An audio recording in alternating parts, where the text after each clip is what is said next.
नमस्कार दोस्तों, मैं अजीत सर रीजनिंग आपके अपने YouTube channel technical study point में एक बार फिर से स्वागत करता हूं। तो दोस्तों, आज हम पढ़ने जा रहे हैं रीजनिंग का बहुत ही इंपॉर्टेंट टॉपिक कैलेंडर। और कैलेंडर में आज हम बात करने वाले हैं लीप वर्ष क्या होता है, विषम दिन क्या होते हैं, बार निकालना, किसी भी डेट का बार हमें किस तरीके से निकालना होता है। तो दोस्तों, आज हम यहाँ पर इन तीनों चीज़ों की बात करेंगे। तो देखिए, सबसे पहले हम बात करते हैं लीप वर्ष। सबसे पहले हम बात करते हैं लीप वर्ष कि जो लीप वर्ष होता है वो क्या होता है। तो देखिए, लीप वर्ष कोई भी दिया हुआ वर्ष जिसमें चार का भाग पूरी बार चला जाए, चार का भाग पूरी बार चला जाए तो वह लीप वर्ष कहलाता है। कोई भी वर्ष, या हम लिख देंगे कोई भी वर्ष जिसमें चार का भाग पूरी बार चला जाए तो वह वर्ष कौन सा वर्ष कहलाता है, लीप वर्ष कहलाता है। जैसे मान के चलो, मैंने यहां पर कहा कि 1912, जो 1912 है वो कौन सा वर्ष है, लीप वर्ष है या साधारण। तो हमें क्या करना है कि देखो, ये जो दे रखा है 1912, यदि हम इसकी बात करते हैं 1912 की, तो यहां हम इसको लिख सकते हैं 1900 प्लस 12। ये जो 1900 है ये तो क्या है, हमारा शताब्दी वर्ष है। ये कौन सा वर्ष है, शताब्दी वर्ष। ये तो हमारा शताब्दी हो गया 1900, और ये जो है अपना 12, ये क्या है, अपना वर्ष है। तो हमें क्या करना है, कोई भी दिया हुआ वर्ष लीप वर्ष है या नहीं, उसके लिए हमें उसमें क्या करना है, जैसे 1912 है, हमें अंतिम दो अंकों को लेना है। अंतिम दो जो अंक होंगे वो वर्ष को दर्शाते हैं। किसको दर्शाते हैं, वर्ष को। तो अंतिम दो अंकों को हमें लेना है, चार का भाग लगाना है। यदि भाग पूरी बार जाता है तो वो लीप वर्ष होगा। चार का भाग दिया, 4 तिया 12, पूरी बार गया, हमारा जो रिमाइंडर बचा, जो शेषफल हमारा बचा, कितना बचा, 0। इसका मतलब जो 12 है वो कौन सा वर्ष है, लीप वर्ष है। जैसे हमने बात की 1832, तो हमने 32 में 4 का भाग लगाना है, पूरी बार चला जाएगा। 1832 कौन सा वर्ष है, लीप वर्ष है। जैसे हमने बात की यहाँ पर 1600, और हमने ले लिया यहाँ पर 72, हमने बात की 1672। ये जो 72 है, 4 का भाग लगाना है, पूरी बार चला जाएगा। इसका मतलब 1672 जो दे रखा है वो कौन सा वर्ष है, लीप वर्ष है।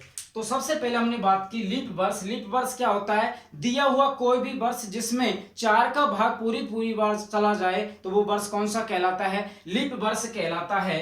अब देखिए, अब यहां पर हम बात करते हैं।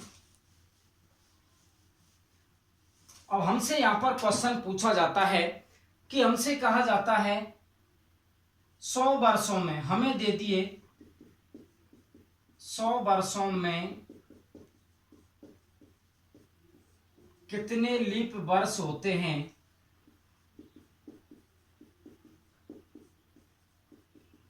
100 वर्षों में कितने लीप वर्ष होते हैं। अब देखो, यहां पर हमने लीप वर्ष तो देख लिया कि लीप वर्ष के लिए हमें वर्ष में 4 का भाग देना है।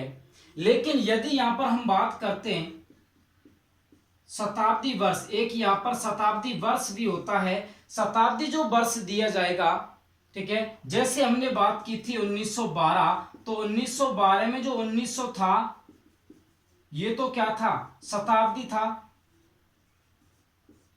और ये 12 जो था ये क्या था, वर्ष। तो हमने लीप वर्ष निकालने के लिए वर्ष में तो कितने का भाग लगा दिया, 4 का। लेकिन यदि हमें शताब्दी वर्ष दे रखा है तो शताब्दी वर्ष लीप वर्ष है या नहीं, यह जानने के लिए शताब्दी वर्ष में हमें कितने का भाग लगाना है, 400 का भाग लगाना है। कितने का भाग लगाना है, 400 का। कोई भी शताब्दी वर्ष हमें दे रखा है, जैसे हमें दे रखा है 1800, ये लीप वर्ष है या नहीं, हमें कितने का भाग लगाना है, 400 का। जब भी कोई शताब्दी वर्ष दिया जाएगा, शताब्दी वर्ष लीप वर्ष है या नहीं, यह जानने के लिए हमें कितने का भाग लगाना है, 400 का भाग लगाना। यदि 400 का भाग पूरी पूरी बार चला जाता है तो वो शताब्दी वर्ष हमारा कौन सा वर्ष होगा? लीप वर्ष होगा। क्या 1800 में 400 का भाग जाएगा? नहीं, इसका मतलब ये हमारा लीप वर्ष नहीं होगा। हमने बात की यहाँ पर 1600, क्या 400 का भाग पूरा पूरा चला जाएगा? हाँ, चला जाएगा। इसका मतलब ये हमारा 1600 कौन सा होगा? लीप वर्ष होगा। तो जब भी लीप वर्ष निकालने की बात करता है तो वर्ष में लगाना है 4 का भाग और शताब्दी वर्ष में हमें लगाना है कितने का? 400 का भाग। अब देखिए यहां पर हमसे पूछा जाता है क्वेश्चन, काफी बार एग्जाम में क्वेश्चन पूछा गया है कि 100 वर्षों में कितने लीप वर्ष होते हैं। तो लीप वर्ष के लिए हमें पता है कि 4 का भाग लगाते हैं। तो देखिए हमें किस तरीके से यह निकालना है लीप वर्ष के लिए, मैं आपको तरीका बता देता हूं। सबसे पहले हमें क्या करना है, 100 वर्षों में लीप वर्ष पूछा है तो लीप वर्ष निकालने के लिए डायरेक्ट कितने का भाग लगा दो? 100 में 4 का भाग लगा दो। 4 का भाग लगाएंगे, 4 दूनी 8 हो गया, 4 पंजे कितना हो गया? 20। शेष कितना बचा हमारा? 0। 4 का हमने भाग लगाया, कितना आ गया हमारा भागफल? 25। इसका मतलब हमें पता भी पड़ा था लीप वर्ष के लिए 4 का भाग लगाते हैं, भाग पूरी पूरी बार चला जाता है, वो लीप वर्ष होता है और जितना जो भागफल होता है वही हमारा लीप वर्ष होता है। लेकिन हमने 4 का भाग देने की बात किसके लिए की थी? वर्ष की।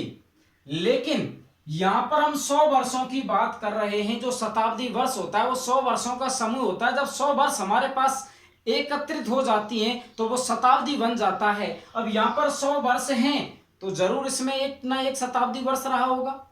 जो 100वां वर्ष जैसे हमने काउंट किया, भाई हम बात करते हैं 1 से लेके 99 तक, तो ये तो हमारे वर्ष हैं। लेकिन जैसे हमारा 100वां वर्ष इसमें इंक्लूड हुआ तो ये क्या हो गया? शताब्दी वर्ष हो गया, क्योंकि 100 वर्षों का समूह क्या कहलाता है? शताब्दी कहलाता है। अब देखो हमें करना क्या है, लीप वर्ष निकालने के लिए कुछ नहीं करना। सबसे पहले तो हमें 4 का भाग लगा देना है। लगाने के बाद हमारा भागफल कितना आ गया? 25। दोस्तों यहाँ पर 25 हमारा लीप वर्ष नहीं है। क्यों नहीं है? क्योंकि हमने कितने वर्षों की बात की है? 100 वर्षों की। ठीक है, तो 1 से लेके 99 तक तो वर्ष हैं, लेकिन जो 100वां वर्ष है वो कौन सा वर्ष है? शताब्दी वर्ष है।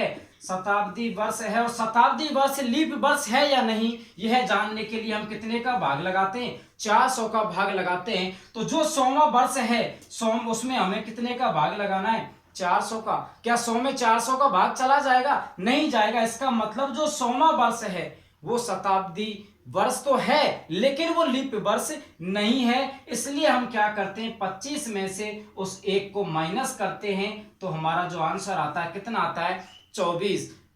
तो यहां समझ में आया होगा 100 वर्षों में कितने लीप वर्ष होते हैं? 24 होते हैं। कितने होते हैं? 24 होते हैं। अब देखो यहीं पर यदि हम बात करते हैं 100 वर्षों में कितने आ गए? 24। अब मान के चलो यहीं पर हमको दे दिया जाए, जैसे देखो हमसे यहां पर पूछ लिया जाए कि 625 वर्षों में 625 वर्षों में कितने लीप वर्ष होते हैं? कितने लीप वर्ष होते हैं? अब हमसे पूछा है 625 वर्षों में कितने लीप वर्ष होते। तरीका वही है, सबसे पहले तो हमें कितने का भाग लगा देना है? 4 का भाग लगा देना है। 4 का जब इसमें हम भाग लगाते हैं तो हमारा कितना आता है?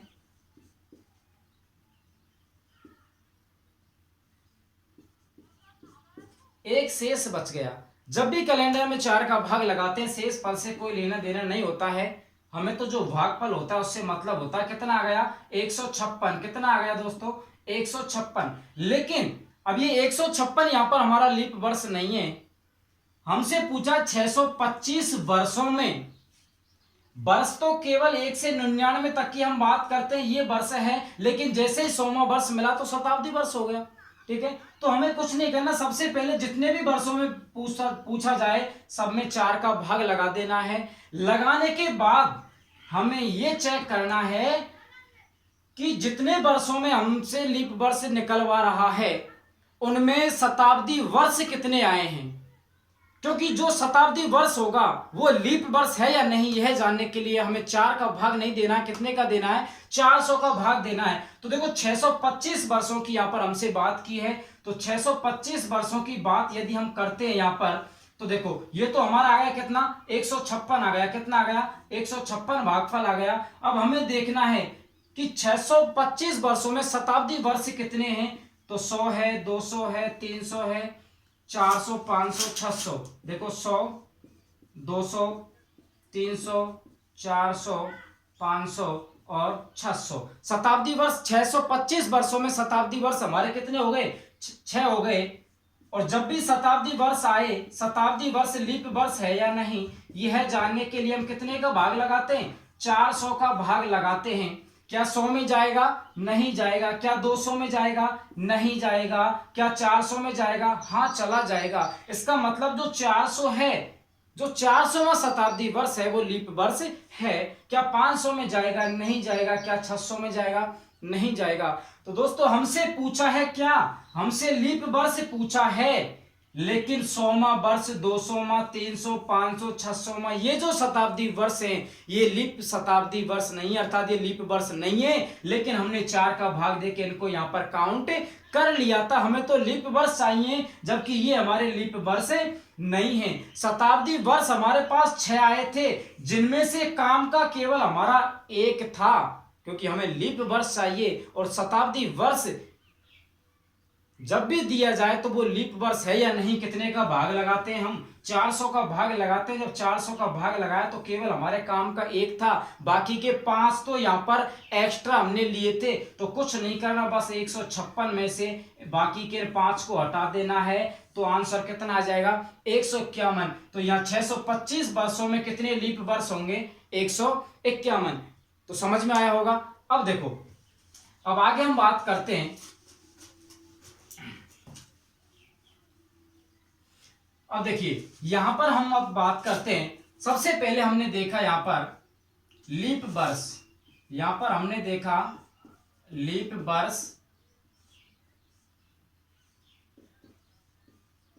100 वर्षों में, 200 वर्षों में, 300 वर्षों में और 400 वर्षों में। दोस्तों हमने अभी लीप वर्ष निकाला था, 100 वर्षों में कितने लीप वर्ष आए, 24 आए। 200 वर्षों की हम बात करते हैं तो देखिए 100 वर्षों में 24 हैं, 200 वर्षों की बात करते हैं, दोगुना हो गया, 100 से डबल हो गया, कितना हो जाएगा, 48। यदि हम बात करते हैं 300, यहां 200 की बात की, डबल हो गया तो हमने डबल कर दिया, कितना हो गया, 48। यदि हम बात करते हैं 300 वर्षों की, तो 100 से 300 हो गया, तिगुना हो गया, तो यहां भी 24 का तिगुना हो जाएगा, कितना हो जाएगा, 72। अब बात करते हैं हम 400 वर्षों में, तो 100 से 400 4 गुना होगा, 24 का 4 गुना, 24 चौके 96, कितना हो गया, 96। तो यहां 400 वर्षों में कितने, 96। लेकिन देखो 100 वर्षों की हमने बात की थी, 100वां जो वर्ष था वो लीप वर्ष नहीं था, 200वां वर्ष था वो लीप वर्ष नहीं था, 300 पर हम पहुंचे लीप वर्ष नहीं था। लेकिन जैसे हम 400 पर पहुंचेंगे तो 400वां जो शताब्दी वर्ष है वो लीप वर्ष होगा। जब भी शताब्दी वर्ष होता है 400 का भाग लगाते हैं, पूरी बार चला जाता है तो वो लीप वर्ष होता है। तो यहाँ पर जो 400वां वर्ष होगा वो लीप वर्ष होगा, इसलिए यहाँ पर +1 हो जाएगा। ये टोटल कितना आ जाएगा, 97। तो 100 वर्षों में कितने लीप वर्ष होते हैं, 24। 200 में कितने होते हैं, 48। 300 में कितने होते हैं, 72। और 400 में कितने लीप वर्ष होते हैं, 97 लीप वर्ष होते हैं। तो दोस्तों ये ध्यान रखना, ये जो टेबल है आपको याद रखनी है, आगे चल के काम आएगी। 100 वर्षों में 24, 200 में 48, 300 72 और 400 में 97। काफी बार एग्जाम में डायरेक्ट यहां से क्वेश्चन पूछा जाता है कि 100 वर्षों में कितने लीप वर्ष होते हैं, 400 वर्षों में कितने लीप वर्ष होते हैं। अब देखिए, अब यहां पर हम बात करते हैं लीप वर्ष की। तो देखो हमसे यहां पर कई बार यह भी क्वेश्चन पूछा गया है कि 400 वर्षों में कितने लीप वर्ष होते हैं। 400 वर्षों में, 400 वर्षों में कितने लीप वर्ष होते हैं। तो हमें पता है 400 वर्षों में कितने लीप वर्ष होते हैं, यह हम निकालेंगे। तो लीप वर्ष निकालने के लिए हम सीधा 4 का भाग लगाते हैं। 4 का जब भाग यहाँ पर हम लगाएंगे तो देखो दोस्तों, हमारा जो आएगा यहाँ पर कितना आ जाएगा, 100 आ जाएगा। 4 का भाग लगाया, कितना आ गया, 100 आ गया हमारा भागफल। लेकिन हमें यह देखना है कि 400 वर्षों में पूछा है, जैसे हम 1 से लेकर के 400 तक गए तो हमें क्या कोई शताब्दी वर्ष मिला था, हमें वो शताब्दी वर्ष निकालने। हाँ, शताब्दी वर्ष मिला, 200, 200, 300, 400, ये क्या है, सभी शताब्दी वर्ष हैं। अब शताब्दी वर्ष लीप वर्ष है या नहीं, यह जानने के लिए हम कितने का भाग लगाते हैं, 400 का भाग लगाते हैं। यदि भाग पूरी बार चला जाता है तो वो हमारा वर्ष कौन सा होता है, लीप वर्ष होता है। क्या 100 में जाएगा, क्या 200 में जाएगा, क्या 300 में जाएगा, 400 में, हाँ चला जाएगा। देखो हमने 4 का भाग लगाया, 100 आ गया। लेकिन हमें यह देखना है कि क्या कोई शताब्दी वर्ष है। शताब्दी वर्ष हमारे पास कितने आए, 4 आए। लेकिन शताब्दी वर्ष लीप वर्ष है या नहीं, ये जानने के लिए 400 का भाग लगाया तो केवल हमारा कितना लीप वर्ष निकला, यहाँ पर 1 निकला। बाकी हमारे 3 तो क्या थे, यहाँ पर काम के नहीं थे। इसलिए 100 में से हम क्या करते हैं, 3 को माइनस कर देते हैं, 1, 2, तीनों को, तो हमारा जो आंसर आता है वो कितना आता है, 97। तो 400 वर्षों में कितने लीप वर्ष होते हैं, 97 होते हैं। दोस्तों ये क्वेश्चन काफी बार पूछा गया है। यहीं पर हमसे अगला क्वेश्चन देखो इस तरीके से पूछा जाता है कि 400 वर्षों में 29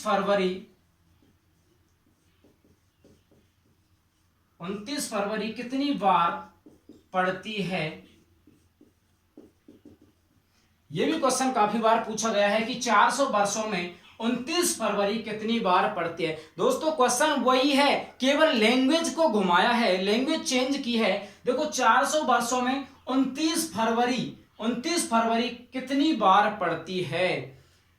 29 फरवरी की यहां पर बात कर रहा है। जब फरवरी का महीना 29 दिन का होता है तो वो वर्ष कौन सा होता है, वो वर्ष होता है कौन सा, लीप वर्ष। तो क्वेश्चन का मतलब यही है कि 400 वर्षों में कितने लीप वर्ष होते हैं, तो कितने होते हैं, 97। ध्यान रखना, इस तरीके से क्वेश्चन घुमाया जाएगा। हमें पता है कि जब फरवरी का महीना 29 दिन का होता है तो वो वर्ष लीप वर्ष होता है। और लीप वर्ष 400 वर्षों में कितने होते हैं, अभी हम निकाल चुके हैं कितने होते हैं, 97। तो आंसर कितना होएगा, 97। या तो डायरेक्ट पूछेगा 400 वर्षों में कितने लीप वर्ष होते हैं, या लैंग्वेज को थोड़ी सी घुमाएगा कि 400 वर्षों में 29 फरवरी कितनी बार पड़ती है। ठीक है, तो यहां पर लीप वर्ष 400 वर्षों में कितने आ गए, 97। जब 400 वर्षों में 97 लीप वर्ष हैं तो यहां पर हम बात करें साधारण वर्ष, तो साधारण वर्ष कितने हो जाएंगे, 400 में से 97 जब हम माइनस करेंगे तो हमारे साधारण वर्ष कितने आ जाएंगे, 303 हमारे क्या हो जाएंगे, साधारण वर्ष। दोस्तों यहीं पर एक अगला क्वेश्चन पूछा जाता है, हमसे पूछा जाता है कि 400 वर्षों में 29 तारीख 400 वर्षों में 29 तारीख कितनी बार पड़ती है। अगला क्वेश्चन पूछा है कि 400 वर्षों में 29, अब यहां फरवरी की बात नहीं की है उसने, 29 तारीख की बात की है कि 400 वर्षों में 29 तारीख कितनी बार पड़ती है। तो देखिए यहां पर हम बात करते हैं कि जो हमारा वर्ष होता है उसमें 12 महीने होते हैं। 12 महीनों में हर महीने में 29 तारीख आती है, लेकिन केवल फरवरी का महीना ऐसा होता है कि कभी फरवरी 28 की होती है, कभी 29 की होती है। यदि हमारा वर्ष साधारण है तो फरवरी 28 दिन की होती है, और यदि हमारा वर्ष लीप है तो फरवरी 29 दिन की होती है। हमें 400 वर्षों में 29 तारीख निकालनी है। तो देखिए यहां पर हम बात करते हैं कि जो हमारा वर्ष होता है उसमें टोटल 12 महीने होते हैं। ठीक है, 12 महीनों में से यदि हम फरवरी के महीने को अलग हटा देते हैं तो हमारे पास शेष महीने कितने बचे, 11 महीने बचे। भाई वर्ष में टोटल 12 महीने होते हैं, वर्ष में 12 महीने होते हैं, और 12 महीनों में से हमने फरवरी के महीने को अलग कर दिया तो शेष महीने कितने बचे, 11 महीने बचे। प्रत्येक महीने में 29 फरवरी एक बार आती है, तो 11 महीनों में जो फरवरी आएगी वो 29 तारीख आएगी। 29 तारीख कितनी बार आएगी, 11 बार आएगी। अब देखो यहां पर 11 महीनों में कितनी बार आई, 11 बार। हमें बात करनी है 400 वर्षों की, तो यहां पर हम निकालेंगे 400 वर्षों में, तो गुणा कर देंगे 400 गुणा 11, कितना आ जाएगा 4400 बार। तो कितने में आ गई, ये जो 11 महीने थे, इन 11 महीनों में, एक महीने में एक बार, तो 11 महीने में 11 बार आई। हमें निकालना 400 वर्षों में, तो टोटल 400 वर्षों में कितनी बार, 4400 बार। अब हम बात करते हैं फरवरी की, हमें 29 तारीख चाहिए, 29 फरवरी। अब ये 29 फरवरी की बात हो रही है, तो 400 वर्षों में 29 फरवरी कितनी बार पड़ती है, अर्थात फरवरी 29 दिन की है तो वो लीप वर्ष होगा। अर्थात 400 वर्षों में कितने लीप वर्ष होते हैं, ये अभी हम पढ़ चुके थे, कितने होते हैं 97। यहाँ कितना आ गया 44, और फरवरी में कितना आया 97। तो 400 वर्षों में 29 तारीख टोटल कितनी बार पड़ेगी, 400 प्लस 97 कितना हो जाएगा 4497। तो हमारा आंसर क्या हो जाएगा 4497। दोस्तों कई बार ये क्वेश्चन यहाँ हमसे पूछा गया है। अब देखो, अब आगे हम बात करते हैं। देखो यहां पर हमने पढ़ा लीप वर्ष, लीप वर्ष हमने यहां पर पढ़ा, तो यहां पर देखो वर्ष, लीप वर्ष, तो यहां हमने 100 वर्षों में देखा लीप वर्ष कितने हुए हमारे 24। 200 वर्षों की हमने बात की, लीप वर्ष कितने हुए 48। 300 वर्षों की बात की, लीप वर्ष कितने हुए 72। और जब 400 वर्षों की बात की तो यहाँ पर लीप वर्ष कितने आए 97। तो दोस्तों ये टेबल आपको यहाँ पर इसको बना लीजिए, एक बार स्क्रीनशॉट ले लीजिए। उसके बाद हम आगे बात करते हैं विषम दिन की। ये लीप वर्ष सबकी समझ में आ गया होगा, तो ये टेबल का एक बार स्क्रीनशॉट ले लीजिए। आगे हम चलते हैं, तो देखिए आगे हम बात करते हैं अब विषम दिन। अब हमें बात करनी है किसकी, विषम दिन की। यहां पर हम बात करते हैं, तो देखिए विषम दिन की बात करते हैं। काफी बार यहां से एग्जाम में क्वेश्चन पूछा जाता है। यूपीएसआई 2017 में क्वेश्चन पूछा गया था कि 50 दिनों में कितने विषम दिन होते हैं। यूपीएसआई 2017 में क्वेश्चन पूछा गया है कि 50 दिनों में कितने विषम दिन होते हैं। काफी बार एग्जाम में क्वेश्चन पूछा जाता है, तो आज हम यहां पर पढ़ने वाले हैं विषम दिन। तो देखिए सबसे पहले हम बात करते हैं विषम दिन की। तो सबसे पहले यहां पर हम बात करेंगे कि दिनों में हमें विषम दिन निकालना, विषम दिन निकालना है दिनों में, महीनों में और वर्षों में। तो यहां पर हम विषम दिन की बात करेंगे।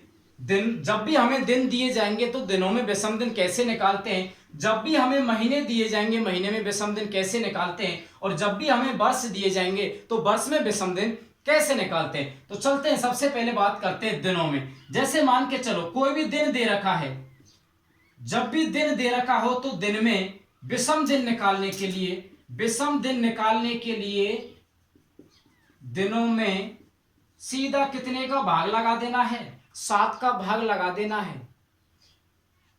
जब भी अपने पास दिन दे रखे हों तो दिनों में विषम दिन निकालने के लिए सीधा कितने का भाग लगाते हैं, 7 का भाग लगा देना है। 7 का भाग क्यों लगाते हैं, क्योंकि यहां पर हम सप्ताह बनाते हैं, और सप्ताह इसलिए बनाते हैं क्योंकि जैसे आज जो बार है 7 दिन बाद वही बार रिपीट होगा, और जो दिन शेष बच जाएगा वो हम बार में ऐड कर देते हैं। इसलिए हमेशा हमें विषम दिन निकालने के लिए कितने का भाग लगाना है, 7 का। तो जब भी दिन दिए होंगे कितने का भाग लगाएंगे, डायरेक्ट 7 का। जैसे यूपीएसआई 2017 में पूछा गया है 50 दिनों में कितने विषम दिन होते हैं, तो 50 में सीधा हमें कितने का भाग लगाना है, 7 का। 7 7 49, शेष कितना बचेगा, 1। यहां पर जो हमारा रिमाइंडर बचा है वो कितना बचा है, 1 बचा है। तो जो हमारा शेष फल होता है वही हमारा क्या होता है, विषम दिन होता है। तो 50 दिनों में कितने विषम दिन हो जाएंगे हमारे, 1 विषम दिन हो जाएगा। ठीक है, जैसे हमसे यहां पर कहा जाए, हमसे कहा कि 75 दिन, हमें दे दिया कि 75 दिनों में विषम दिन कितने होंगे। 75 दिनों में विषम दिन कितने होंगे? तो कुछ नहीं करना है, 75 में सीधा 7 का भाग लगा देना है। जो हमारा रिमाइंडर बचेगा, जो शेषफल आएगा, वही हमारा क्या होगा? विषम दिन। तो 75 दिनों में यहाँ पर विषम दिन हमारे कितने हो जाएंगे? 5। तो यहाँ विषम दिनों में विषम दिन निकालना समझ में आएगा। जब भी दिन दे रखे हो सीधा 7 का भाग लगाना है, जो शेषफल होगा वही हमारा क्या होगा? आंसर होगा। उसके बाद हम बात करते हैं दिनों में, महीनों में बात करते हैं। अब आगे हम बात करते हैं महीनों की। अब हम बात करते हैं, जब भी हमें महीना दे रखा है, जैसे मान के चलो हमें दे रखा है जनवरी, हमें जनवरी का महीना दे रखा है, जनवरी में विषम दिनों की संख्या कितनी होगी? तो हमें पता है कि जो जनवरी का महीना होता है वो कितने दिन का होता है? 31 दिन का होता है। और जब भी हमारे पास दिन होते हैं तो 7 का भाग लगाते हैं, सीधे 31 में 7 का भाग लगा दो, 7 चौक 28, कितना शेष बचेगा? 3। तो यहाँ जनवरी का जो महीना है उसमें विषम दिन की बात करते हैं, कितने आएंगे? 3। जैसे यहाँ पर हम बात करते हैं अप्रैल, हम बात करते हैं अप्रैल, और हमें पता है अप्रैल कितने दिन का होता है? अप्रैल का जो महीना होता है वो 30 दिन का होता है, 30 दिन होता है। जैसे दिन आए सीधा 7 का भाग लगाना, 7 चौक 28, कितना शेष बचा? 2। तो अप्रैल में कुल कितने विषम दिन होंगे? 2 होंगे। जैसे हमसे यहाँ पर कहा गया दिसंबर, हमसे कहा गया कि दिसंबर में विषम दिन कितने होंगे, तो हमको दे दिया दिसंबर। हमें पता है कि जो दिसंबर का महीना है वो कितने दिन का होता है? 31 दिन का होता है। और जब भी दिन दिए होते हैं तो सीधा कितने का भाग लगाते हैं? 7 का भाग लगाते हैं, 7 चौक 28, कितना शेष बचा? 3 हमारा शेषफल बचा। तो यहाँ पर जो हमारा शेष बचा है वही हमारा विषम दिन होता है। तो यहाँ दिसंबर महीने में कुल कितने विषम दिन होंगे? 3। तो जिस भी महीने में विषम दिन निकालने की बात करता है तो वो महीना जितने दिन का होता है उन दिनों में सीधा 7 का भाग लगा दो, हमारा क्या निकल जाएगा? विषम दिन। दोस्तों ये तो आसान है, ठीक है, दिनों में और महीनों में निकालना। अब हम आगे बात करते हैं, लास्ट है हमारा वर्षों में विषम दिन निकालना। तो देखिए, जब भी हमसे बात करेगा वर्षों की, कि वर्षों में विषम दिन निकालने की जब भी बात करेगा तो हमें कैसे निकालना है? सबसे पहले हमें वर्ष लेना है प्लस उस वर्ष में दिए गए लीप वर्ष, उस वर्ष में कुल लीप वर्ष बटे 7। तो देखिए, जब भी हमसे वर्षों में विषम दिन निकालने की बात करेगा तो हमें क्या करना है? जितने वर्षों की बात करेगा वो वर्ष लेना है प्लस उस वर्ष में दिए हुए कुल लीप वर्ष और भाग लगा देना है 7 का।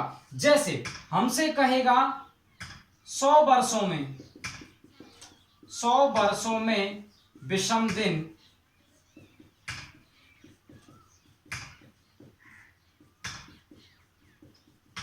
हमसे कहा कि 100 वर्षों में विषम दिन कितने होंगे, तो यहां 100 वर्ष दे रखा है, वर्षों में विषम दिन निकालना है तो हमें पता है कि वर्ष लेना है प्लस उस वर्ष में कुल लीप वर्ष लेना है। तो 100 वर्षों में कुल कितने लीप वर्ष होते हैं अभी हमने पढ़ा है। 100 वर्षों में कितने लीप वर्ष होते हैं? 24 होते हैं। और भाग कितने का लगा देना है? 7 का। दोस्तों जब भी कैलेंडर में हमारे पास दिन आ जाएं तो आंख बंद करके 7 का भाग लगा देना, सप्ताह बना देना, ठीक है। और जब भी कैलेंडर में 7 का भाग लगाते हैं तो हमेशा जो काम लेते हैं वो शेष फल को काम लेते हैं, ध्यान रखना। अब देखिए यहाँ पर हमारा कितना आएगा? 124। और 124 में जब हम 7 का भाग लगाते हैं तो देखिए यहाँ पर हमारा कितना आ जाएगा? 7 का भाग दिया 124 में तो 7 एकम 7 5 हो गया, 54 हो गया, 7 7 49, कितना बचा हमारा? 5। तो यहाँ पर जो हमारा रिमाइंडर आया, जो हमारा शेषफल आया वो कितना आया? 5 आया। कितना आया? 5 आया। तो दोस्तों यहाँ पर 100 वर्षों में कितने हमारे विषम दिन हो गए? 5 हो गए। देखिए यहाँ 124 में 7 का भाग लगाना है, आप ऐसे लगा सकते हो, 7 एकम 7 5 54 हो गया, 7 7 49, कितना बचेगा? 5 बचेगा। कितना बचेगा? 5। जब भी कैलेंडर में 7 का भाग लगाते हैं तो हमेशा काम किसको लेते हैं? शेषफल को काम लेते हैं। तो 100 वर्षों में कितने विषम दिन आ गए हमारे? 5 विषम दिन आ गए। अब देखिए 100 वर्षों में 5 आ गए। यहीं पर हम बात करते हैं यहीं पर हम बात करते हैं 200 वर्षों में, यहीं पर हम बात करते हैं 200 वर्षों में,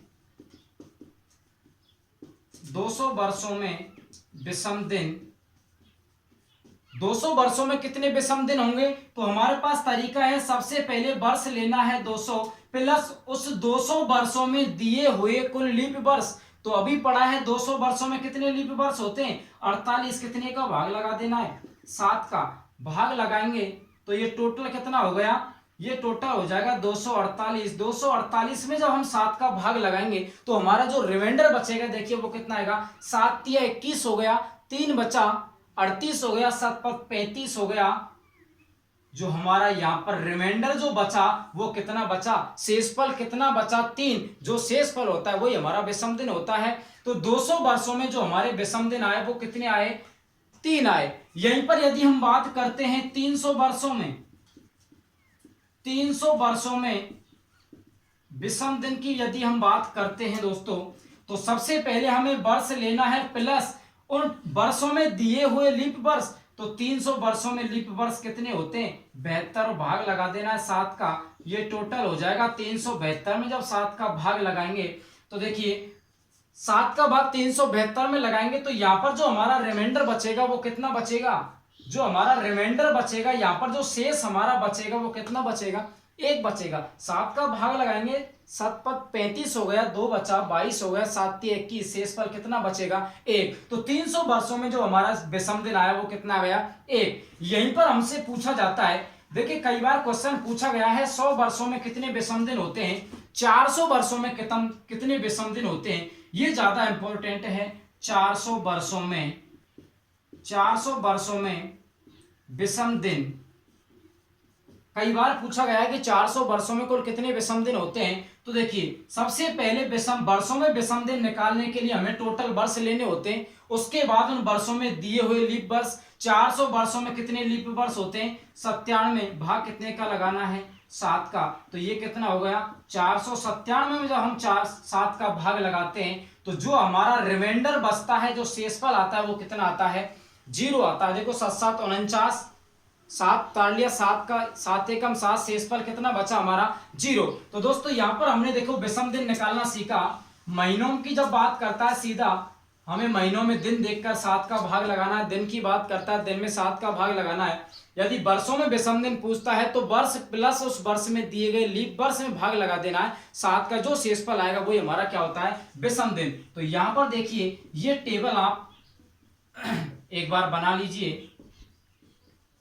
यदि हम बात करते हैं 100 वर्षों में विषम दिन तो 5 होते हैं, 200 वर्षों की बात करते हैं 3 होते हैं, 300 वर्षों की बात करते हैं 1 विषम दिन होता है, और यदि हम 400 वर्षों की बात करते हैं तो कितना होता है? 0। तो दोस्तों शेषफल यदि हम विषम दिन की बात करते हैं 100 200 300 400 वर्षों में, तो वर्ष बढ़ते हुए क्रम में है 100 200 300 400 वर्षों में विषम दिन। तो हमें सीधा ट्रिक याद करना है 53 10। क्या करना है? 53 10। 100 में 5, 200 में 3, 300 में 1, 400 में 0। तो एक बार ये स्क्रीनशॉट ले लीजिए, आगे हम बात करते हैं।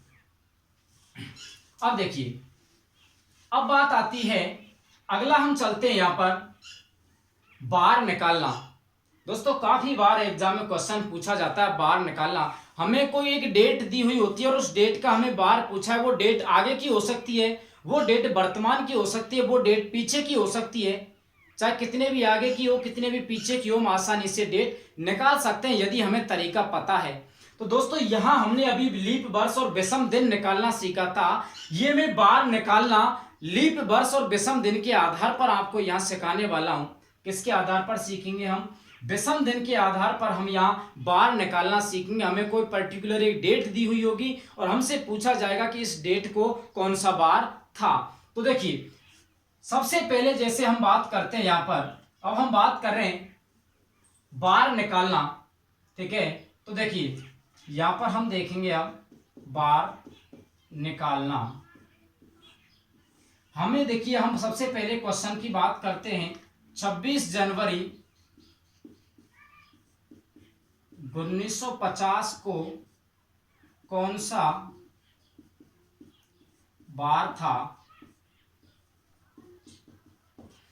दोस्तों इस तरीके से एग्जाम में क्वेश्चन पूछा जाता है। हमें दिया है कि 26 जनवरी 1950 को कौन सा बार था। अब हमें पीछे का बार हमसे पूछा है, हमें इस डेट का बार निकालना है। तो देखिए सबसे पहले हमें करना क्या है, सबसे पहले हमें यह देखना है कि 1950 की यहां पर बात कर रहा है। अब 1900 जो 50 है, 1900 जो 50 है, इसमें जो 1900 है इसको हम लिख सकते हैं 1900 प्लस 50, 1950। और जो 1900 है ये तो हमारा क्या है, ये तो हमारा है शताब्दी वर्ष, ये क्या है शताब्दी वर्ष। और जो हमारा 50 है ये क्या है, हमारा वर्ष है। अब देखिए, अब मुझे ये बताओ, हमें सबसे पहले ये देखना है क्या जो 1950वां जो वर्ष है क्या वो कंप्लीट हो चुका है क्या, नहीं। 50वां जो वर्ष है वो अभी स्टार्ट हुआ है, केवल हम उसमें 26 जनवरी तक ही पहुंचे हैं, ठीक है। तो हमें क्या करना है, हमें उस वर्ष को लेना है जो वर्ष कंप्लीट हो चुका है। तो 50वां वर्ष तो अभी जारी है, स्टार्ट हुआ है। कंप्लीट वर्ष कितने हो गए, 49। तो यहां पर हम जो कंप्लीट वर्ष होते हैं, पूर्ण वर्ष, पूर्ण वर्ष, जो वर्ष पूरे हो चुके हैं हमें उनको लेना होता है। 1949 वर्ष पूरे हो चुके हैं, 50वां अभी चल रहा है।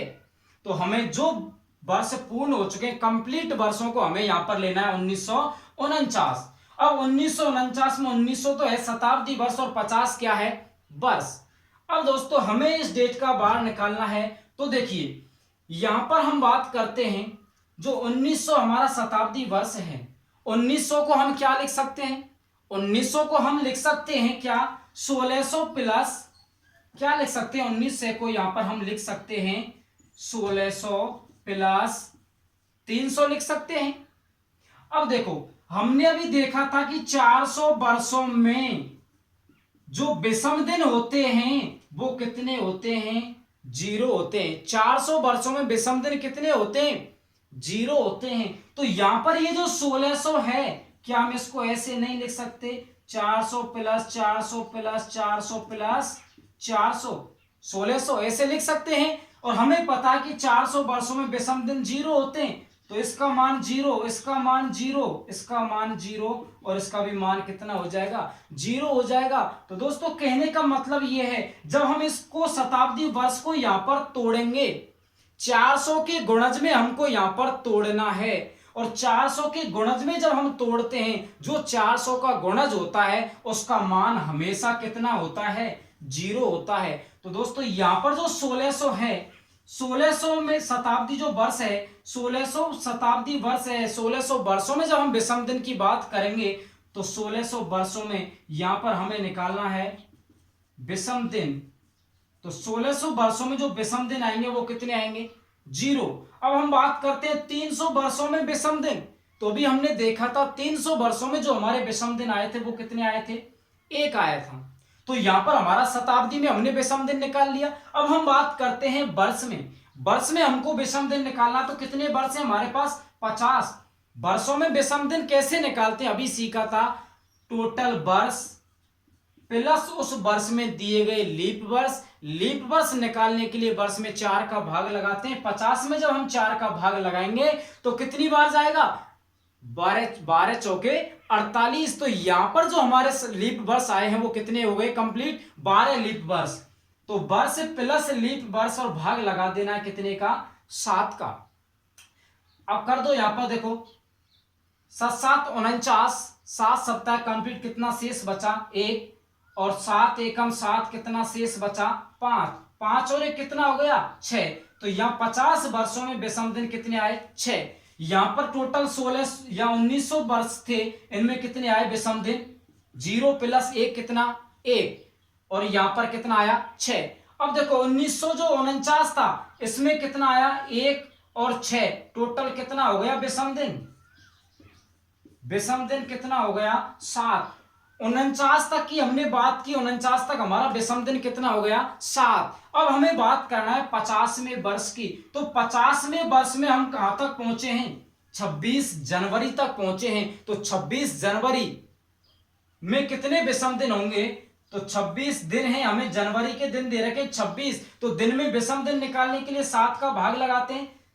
7 तिया 21, कितना बचा यहाँ पर 5 बचा, कितना बचा 5। तो यहाँ पर जो 1950 में वर्ष था उसमें 26 जनवरी तक पहुंचे, उसमें हमने विषम दिन निकाले तो कितने आ गए 5 यहाँ पर आ गए। और 1949 में कितने विषम दिन मिले थे हमको 7, 7 और 5 टोटल हमारे कितने हो गए 12। और 12 जब भी दिन आए तो हमने 7 का भाग लगाया, 7 का जब भाग लगाया तो हमारा जो रिमाइंडर बचा, जो शेषफल आया वो कितना आया 5 आया, कितना आया 5। अब देखिए ये जो हमारा 5 शेषफल आया है यही हमारा आंसर है। अब हमें पता होना चाहिए कि जब 5 शेष आया है तो 5 को कौन सा बार होगा। दोस्तों जिस दिन रोम के 13वें पोप ग्रेगरी ने कैलेंडर का निर्माण किया था, उस दिन उन्होंने जीसस क्राइस्ट की जन्म तिथि 1 जनवरी सन 1 को सोमवार मानते हुए अपने कैलेंडर का निर्माण किया। तो जब कैलेंडर का निर्माण किया था उस टाइम 1 जनवरी को जो बार माना था वो कौन सा माना था सोमवार। जब 1 तारीख को यहां पर सोमवार था तो 2 को क्या होगा मंगल, 3 को क्या होगा बुध होगा, 4 को क्या होगा गुरुवार होगा और 5 को क्या होगा 5 को होगा यहां पर शुक्रवार। तो देखिए आगे देखते हैं। तो देखिए दोस्तों यहां पर आगे हम बात करते हैं। तो देखिए एक बार वापस आइए, यहां पर हमसे थोड़ी सी मिस्टेक हुई है, यह 1949 है, यहां देखो ये 50 नहीं है, ये कितना है 49 है, ये कितना है 49 है। और जब 49 में हम यहाँ पर जब लीप वर्ष निकालेंगे तो देखिए यहाँ पर थोड़ी सी मिस्टेक हुई है, एक बार दोबारा से आप देखते हैं 49। तो यहाँ पर हमें विषम दिन निकालना है, वर्ष प्लस वर्ष में दिए गए लीप वर्ष बटे 7। तो देखिए यहां पर ये जो आएगा हमारा कितना आ जाएगा, कितना आएगा 61 आएगा। या फिर यहाँ डायरेक्ट इसमें हम निकाल सकते हैं 7 का भाग लगाओ 7 7 49, यहाँ पर जो हमारा शेषफल आएगा वो कितना आएगा 0 आएगा। उसके बाद हम भाग देते हैं 7 का इसमें, तो यहाँ पर हमारा शेष कितना बचेगा 5। कितना शेषफल आ गया हमारा 5। अब जब यहाँ पर हमारा शेष आया है तो टोटल यहाँ पर जो हमारे विषम दिन की संख्या आई वो कितनी निकल के आ गई 5 निकल के आई। देखो यहाँ पर हमारे जो विषम दिन आए वो 5 आ गए। अब देखिए इधर हम बात करते हैं, यहाँ जब हमने देखा था इधर 1900 जब हमने वर्षों में निकाला था तो विषम दिन हमारा 0 + 1 आ गया। 49 वर्षों में जब निकाला तो कितना आ गया 5, 5 और 1 कितना हो गया 6। तो यहाँ हमको जब हमने 1949 की जब बात की थी तो हमारे पास जो विषम दिन आया था, जो हमारे पास विषम दिन आया था वो हमारे पास कितना निकल के आ गया 6 निकल के आ गया। अब हम बात करते हैं 50 की, जो 50वां वर्ष है वो अभी रनिंग में चल रहा है। तो 50वें वर्ष में हम कहां तक पहुंचे हैं, जहां तक हम पहुंचे हैं वहां तक हमें कितने विषम दिन मिलते हैं तो वो देखना है। तो 1950 में हम पहुंचे 26 जनवरी तक, तो यहां हमें 26 जनवरी की बात करते हैं तो 26 दिन हैं, दिनों में विषम दिन निकालने के लिए 7 का भाग लगाते हैं, 7 तिया 21, कितना बचेगा 5। तो यहाँ पर 1950वां वर्ष है वहां 26 जनवरी तक पहुंचे हैं, तो वहां 1950 में विषम दिन कितने आ गए 5 और 49 तक की बात की कितने आए 6। तो यहाँ टोटल बात करते हैं 1950 तक की तो 6 और 5 11, टोटल विषम दिन कितने हो गए 11। 7 का भाग लगाएंगे तो हमारा कितना आएगा विषम दिन, यहाँ पर कितना आ जाएगा विषम दिन कितना हो गया, शेषफल कितना आ गया 4 आ गया। शेषफल जो शेष होता है वो विषम दिन होता है, तो कितना आ गया 4, यही हमारा आंसर है। तो दोस्तों यहाँ पर 1 तारीख को कौन सा बार था सोमवार, 2 को कौन सा था मंगल, 3 को बुध और 4 को कौन सा बार था गुरुवार। तो 4 हमारा शेषफल बचा है 4, तो आंसर क्या हो जाएगा गुरुवार। इसका मतलब 26 जनवरी 1950 को कौन सा बार था गुरुवार था, तो आंसर क्या हो जाएगा गुरुवार। तो दोस्तों ये समझ में आया होगा। अब देखिए एक बार हम इसको दोबारा से समझते हैं, ठीक है।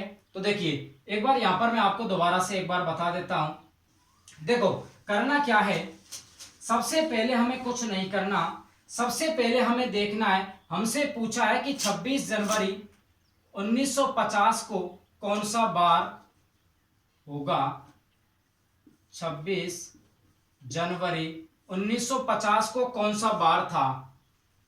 तो सबसे पहले हमें कुछ नहीं करना, हमें ये देखना है कि जो वर्ष दे रखें वहां तक पहुंचते पहुंचते कितने वर्ष हमारे कंप्लीट हो गए। तो 1950 की यहां पर बात की है, यदि हम कंप्लीट वर्ष की बात करते तो 50वां भी रनिंग में है, चल रहा है, कंप्लीट नहीं हुआ है। तो कंप्लीट वर्ष कितने हो गए हमारे? 1949 कंप्लीट हो गए। ये हमारे पूर्ण वर्ष हैं जो कंप्लीट हो चुके हैं।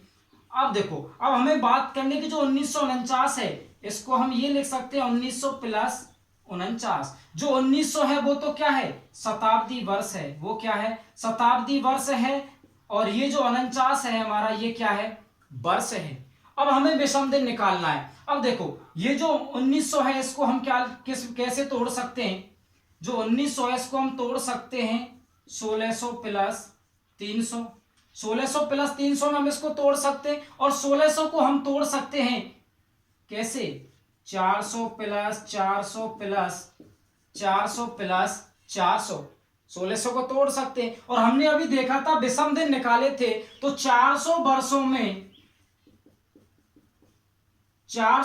में जो विषम दिन निकाले थे वो कितने आए थे? 0। 400 वर्षों में विषम दिन होते हैं तो यहाँ 0, यहां पर भी 0, यहां 0, यहां 0। कहने का मतलब जो 1600 वर्ष हैं उनमें विषम दिन कितने हो गए? 0। तो जो भी ये शताब्दी वर्ष होता है इसको हमें 400 के गुणज में तोड़ना होता है। 400 का 1600 कितना बचा? 300। जब 400 के गुणज में हम इसको तोड़ते हैं तो 400 के गुणज में जब तोड़ते हैं तो इस शताब्दी वर्ष का जो 400 का गुणज है उसमें जब हम विषम दिन निकालते हैं तो उसमें विषम दिन हमेशा कितने होते हैं? 0 होते हैं। 400 के गुणज में विषम दिन कितने होते हैं? 0। 300 की बात करते हैं, 300 वर्षों में कितने विषम दिन होते हैं? अभी पढ़ा था हमने, कितने होते हैं? 1 होते हैं। अब हम बात करते हैं, ये 1900 वर्ष थे, इसमें हमने विषम दिन निकाले 0 प्लस 1 कितना आ गया? 1। अब हम बात करते हैं 49 वर्ष। तो वर्षों में विषम दिन निकालने के लिए हमने अभी देखा था, सबसे पहले वर्ष प्लस उस वर्ष में दिए गए कुल लीप वर्ष भाग लगाना है 7 का। या तो यहीं पर 7 के जोड़े बना के इनको अलग कर दो, या फिर सबको ऐड करने के बाद लास्ट में कितने का भाग लगा दो? 7 का भाग लगा दो। 49 और 12 जब हमने ऐड किया 61 हो गया। 7 का भाग लगाएंगे तो हमारा जो रिमाइंडर बचेगा, जो हमारा शेषफल आएगा वो कितना आ जाएगा? 5 आ जाएगा। तो 49 वर्षों में विषम दिन हो गए 5, और 1900 वर्षों में विषम दिन कितना आया? 1। तो 5 और 1 टोटल विषम दिन कितना हो गया? टोटल विषम दिन हो गया हमारे पास कितना? 6। ये 6 विषम दिन कितने वर्षों में आए? 1949 में। अब हम बात करते हैं कि जो 50वां वर्ष हमारा चल रहा है उसमें हम कहां तक पहुंचे हैं? 26 जनवरी तक। केवल कितने दिन हम चले हैं 50वें वर्ष में? 26 दिन। तो दिनों में विषम दिन निकालने के लिए हमें पता है कि सीधा 7 का भाग लगाते हैं तो 7 या 21 कितना बचेगा? 5। यहां पर हमारा जो रिमाइंडर आया है, शेषफल आया, कितना आया है? 5 आया है। अब देखो 1950 में हमारा विषम दिन कितना आया?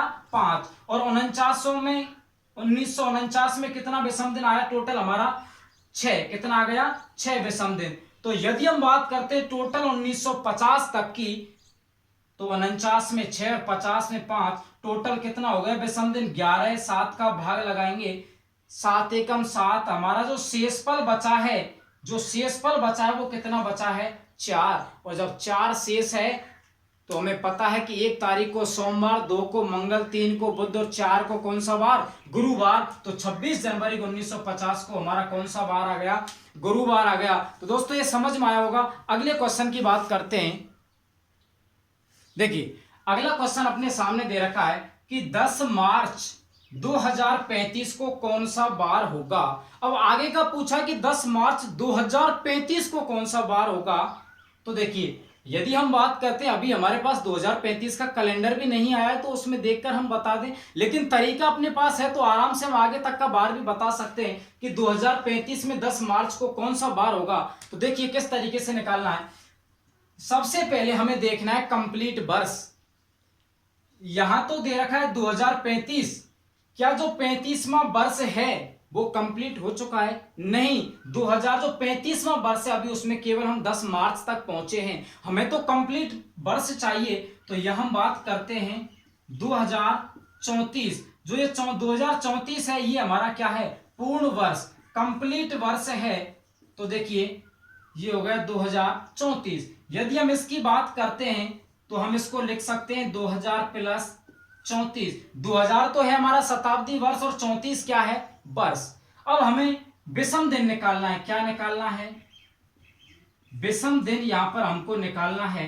तो देखिए मैंने अभी बताया था कि 400 के गुणज में ये जो शताब्दी वर्ष यहां पर दे रखा है 400 के गुणज में तोड़ना है। जो 400 के गुणज में आता है उसका मान, उसमें विषम दिन हमेशा कितने होते हैं? 0। तो 400 के गुणज में इसको 400 प्लस 400 प्लस 400 5 बार लिख सकते हैं। 400 में विषम दिन 0 होता है तो टोटल मान कितना हो जाएगा? 0। या फिर जो 2000 वो 400 के गुणज में है तो यहां विषम दिन की बात करते हैं, कितना हो जाएगा? 0। अब हम बात करते हैं, अब देखो 2034।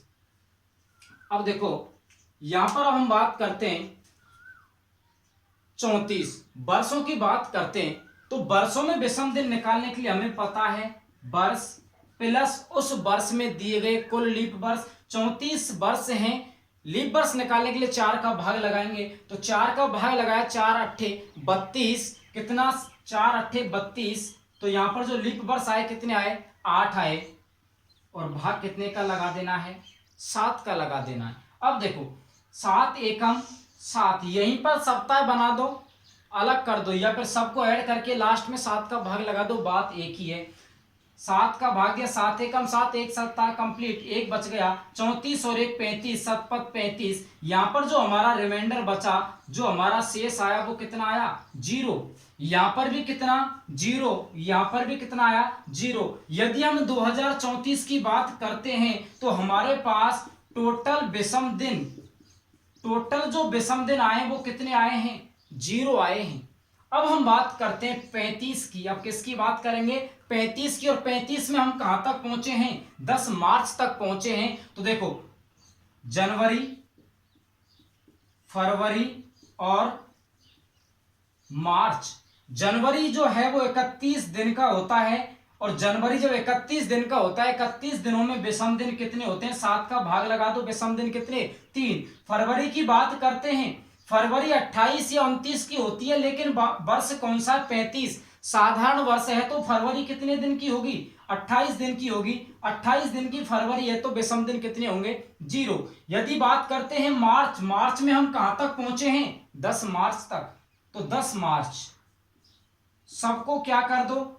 प्लस कर दो, 7 का भाग लगा दो, 10 और 3 13। और जब 13 में 7 का भाग लगाएंगे तो जो हमारा रिमाइंडर बचेगा, जो हमारा शेष पल आएगा वो कितना आएगा? 6। यहां पर 35 में हमारे विषम दिन कितने आए? 6। और 34 तक हमारे विषम दिन टोटल कितने आए? 0। जब 6 और 0 को प्लस किया हमने तो टोटल हमारे पास यहां पर जो विषम दिन है वो कितने आ गए? 6 आ गए। अब हमें देखना है कि जो 6 है वो किसका कोड है। हमें पता है कि 1 तारीख को सोमवार, 2 तारीख को मंगल, 3 को बुध, 4 को गुरुवार, 5 को शुक्रवार और 6 को हमारा क्या हो जाएगा? शनिवार। हमारा विषम दिन क्या बचा है? 6 बचा है। तो 6 को कौन सा बार? शनिवार। तो 10 मार्च 2035 को जो बार होगा वो कौन सा बार होगा? शनिवार होगा। कौन सा बार होगा? शनिवार। तो दोस्तों आज हमने इस क्लास में सीखा लीप वर्ष क्या होता है, लीप वर्ष निकालना, विषम दिन क्या होता है, विषम दिन निकालना, और किसी भी डेट का बार हम किस तरीके से निकालते हैं, ये आज हमने सीखा। मुझे आशा है समझ में आया होगा। अगली वीडियो के लिए आप इंतजार कीजिए, बहुत जल्दी आपके सामने हम लेके आएंगे। लेकिन यदि हमारी ये वीडियो अच्छी लगी हो तो इसे लाइक करें, शेयर करें और सब्सक्राइब करें। दोस्तों जितना आप इसको शेयर करोगे उतना ही ज़्यादा से ज़्यादा स्टूडेंट इसका फ़ायदा उठाएंगे।